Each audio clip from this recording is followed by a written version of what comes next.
Morning. Good morning. Hey, Welcome to Talk Fort Dodge. in an early version, we're at 8:30 this morning or 8:15 instead of our normal 10 o'clock, trying to get all the early birds so everybody can see us. Hi. Hey. um, we seem to talk about the weather a lot, so let's just say it's getting better, but it is cloudy and windy, Windy. and highs in the 60s today though. So Probably feeling 95 mile per hour winds, but Oh, yeah. I gotta drive to early. I'm being a little negative Nancy right now. Yeah, whatever. It's getting nicer. It ain't snowing. And there's still branches falling in my yard, Todd. No, I looked yesterday. We had another one down. I'm like, I can't believe I said that. If you missed it 2 weeks ago, Todd said all the branches would be removed from Well, the my trees. God, it's been It windy. still happens. There's still branches. I'm sorry. It's getting better though. So today we will talk a little bit about what you should do to prep your house for the market, to get Yep. ready. Yeah. And right as you brought this up, I was thinking, it's different for different markets too. Mhm. Like right now, I'm saying different things than I said to people 3 years ago. Even a year ago. Yes. Yeah. Because right now, if you want to sell your house, there's a huge shortage, and we have a lot of buyers that are looking in all different price ranges, and sometimes they just need to get in. Get in fast. So my number one tip is clean cells. Clean. Oh yeah. You go into a clean house, you know it. Went in one the other day by bootleggers, and with a couple, and we were all amazed at how clean this house was. You walked around this house and you just felt clean. It didn't smell like pine sol. It didn't smell like anything, and they might have had an air freshener, but it was really subtle. But you just go in and notice that everything was clean, and you're exactly right. And clean, it's some elbow grease. Yeah. Well, just clean and tidy makes you feel like you care for the property too. Mm-hmm. Yep. And then it just gives the perception that everything else is done right. Everything else is like it's supposed to be. Yep. I agree. Clean cells. So sometimes it doesn't have to be all updated and have the fanciest this or the fanciest that. Then another question people might ask is, well, should I stage a house? Well, here's the question. Should I put the house on the market with my furniture in it or without? And the answer to that is it depends on your furniture. It's maybe. So I had a house, and you remember this house. It was on Cooper Drive. And when you walked in the house, it was really hard to see how it fit with furniture because the living room and the dining room were together. And it sat on the market for a little bit, and we actually had the discussion several times. Do we take a dining room table in there and stage it so people can see what it looks like to have a dining room table? So, I mean, it really is a big depends on staging your house, not staging your house. Sometimes it is easier to look at an empty house. Yeah. The little tricks on that. Yeah. So, yeah, clean. It depends on whether you want to stage it or not. I have a friend that always says, paint's cheap. And paint's also a pain in the butt. And if you don't do it right, people notice. So Be careful when you paint. If you're going to paint, make sure you do it right. Don't just slap a coat of paint on there because it's going to make it look good. And sometimes paint can be the definition of clean. Mm-hmm. Sometimes you need a coat of paint to make it look clean. Yep. Because maybe the people before painted it and got it all over the ceiling. People do notice that. Like it needs to be painted on the lines. Yep. You need to have that crisp edge, and don't just slap a coat of paint on there with things not matching up. Otherwise it might look messy, and messy looks dirty. Dirty means you don't care, Or taking the paint out of the basement, not shaking it up well enough, and painting a patch on the wall, and it never matches. You can tell that you almost have to paint the whole wall if that's what you're going to do. But I've been in a lot of houses lately where people think that they need to do all these projects and big projects. Like I need to update the kitchen before it goes to market. And it's like, wow, who are you going to hire to do that? And have you gotten quotes? Is it going to cost $10,000, $15,000, $20,000? And here's all my numbers. And if this was an updated kitchen, here's the number. It's not, you might not get your $20,000 back.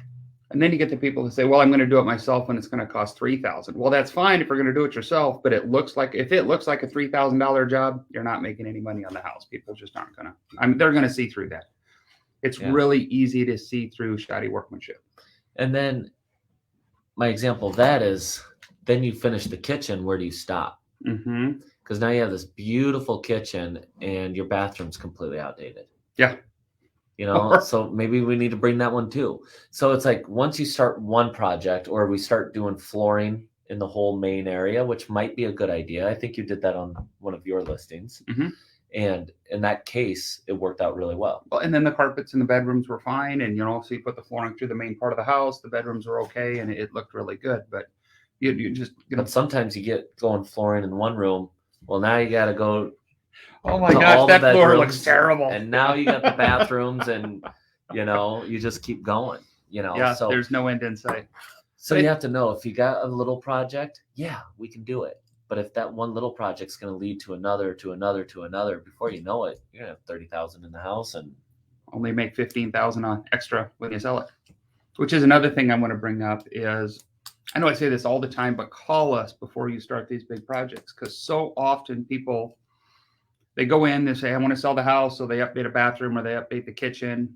And I'm like, your house was worth $100,000 before you updated the bathroom. Now it's worth $105,000. And they're like, well, I put $10,000 into it. I said, well, you should have just left it and let the new people do it, because you don't always get that money back. It really is. And it becomes a math problem.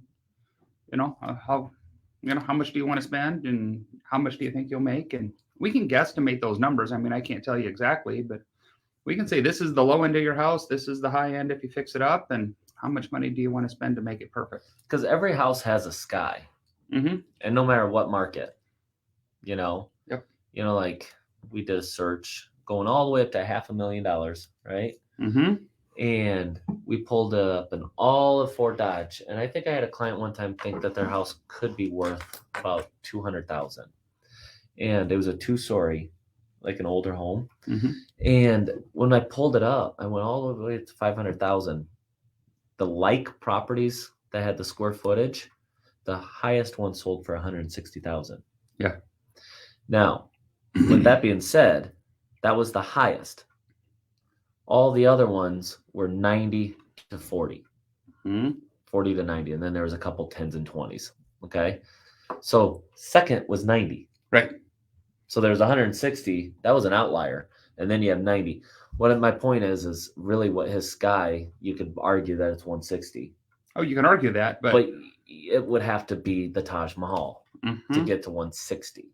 And you have to look at the house that sold for 160 to say, did it have an extra garage? Did it have a lot of square footage? Was it, did it have a great view? Did it sit over somewhere, where you have the tree line and you can see stuff? And there's something going on. There's something different with that. So, and that's what we see every day. So that's what we look for. And that's where we look at these numbers and we say, you know what, no matter what you do to this house to get it, because we have these ones at 90, to get it to 99 is going to be difficult.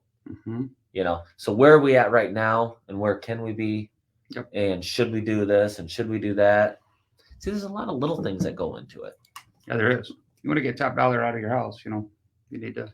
And there's no one right answer right away. Yep. You almost have to walk into the house and feel it. Amen. I tell people that all the time. Now I'm switching gears, but people are like, oh, I can see all the pictures online and this and that. And it's like, no, you need to get in it. You need to feel it and you need to smell it. Oh, speaking of smell, you always love those houses, $15,000 houses that somebody had way too many cats in. And we both been in them when you go home and wash your clothes. Oh, yeah. Listing a house, don't play your Cincy's. I've had a lot of people with allergens. Oh, my mother, if you have a Cincy going, she can't breathe for 2 days. I had one client where we went to 4 houses and 3 of the 4 houses had Cincy's in it. And 2 of them, the first one we were able to walk through, but she started coughing and stuff. The second house had one. She turned around, said, I can't even look at this house. I can't even go. Yeah. Third one did the same thing. The fourth one did not have a Cincy. And I thought for sure the second or third house was going to be the one for her. Mm-hmm. She picked the fourth house because she toured it, and it was because the other two had a Scentsy in it. Yeah. Too much of that smell. I mean, it gets to a lot of people.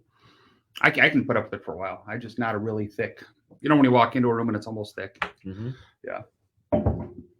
And if you're trying that hard to cover something up, we need to get the carpets cleaned. Well, and a lot of people, it's just innocence. They think, they think, well, I like the smell of pine. Oh yeah. Remember the whole thing was bake a loaf of bread or bake cookies before you can still do that. Yeah.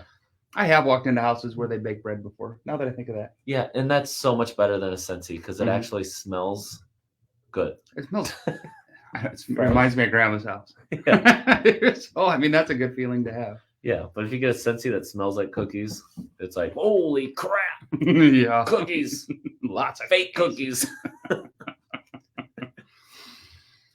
All right. Well, that was a good conversation. Yeah. If we didn't have any questions pop up, but both of us are available all the time. You can get us through this channel. You can get us, on our cell phones. You can get us Messenger. However, if you have any questions or want to say, what's my house worth? And, what should I do to do it? Give us a call before you list it. So, maybe we know what's coming up. Maybe we have somebody that says, they'll take it just like it is. Like we have a lot of buyers. And I don't know what our reach is here, but Fort Dodge and surrounding areas, if you're like in Wyoming or something, we still don't call me. Know. I know somebody. I know somebody everywhere, but no, it makes sense. No, I don't know Wyoming's market. I don't either. They got Yeah. big ranches. What about Montana? I watched a lot of Yellowstone. I might be able to sell a house in Montana now. Really? Yeah, Beth Dutton. They was have there. houses in Montana? Ranches. They're all, Like one house every 450 acres? that's right. They're all 2-story. Story before you bought the house and the story after. Yep. All right, everybody. Have a great Thursday on this early version of Talk Fort Dodge. Bye. Bye.